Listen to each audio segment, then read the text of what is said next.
to our YouTube channel BD Narsing for you.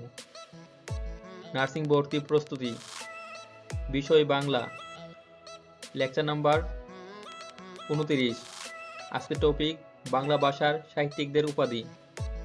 Diploma in nursing science and midwifery, diploma in midwifery এবং BSc nursing কোর্সের জন্য বাংলা ভাষার সাহিত্যিকদের উপাধি: সুফিয়া কামাল, জননী সাহসিকা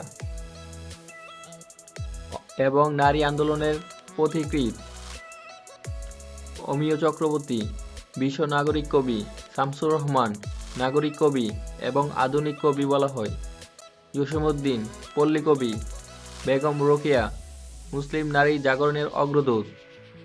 এটি প্রায় পরীক্ষাতে আসে। বেগম রোকেয়াকে মুসলিম নারী জাগরণের অগ্রদূত বলা হয়। রামনারায়ণ, তর্করত্ন; আব্দুল করিম, সাহিত্যিক বিশারদ; বিহারীলাল চক্রবর্তী, ভোরের পাখি; বিহারীলাল চক্রবর্তীকে ভোরের পাখি বলা হয়।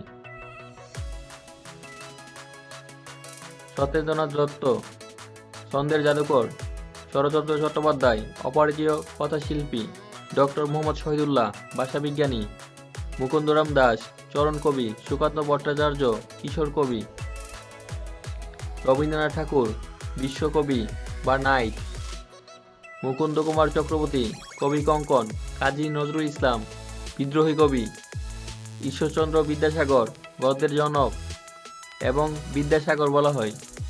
বঙ্কিমচন্দ্র চট্টোপাধ্যায়, সাহিত্যিক সম্রাট এবং বাংলার ওয়াল্টার স্কট; জীবনানন্দ দাশ, রূপসী বাংলার কবি এবং তিমির হননের কবি অথবা নির্জনতা ও ধূসরতার কবি; ঈশ্বরচন্দ্র গুপ্ত, যুগ সন্ধিক্ষণের কবি; ফখরুল আহমেদ, মুসলিম রেনেসাঁর কবি।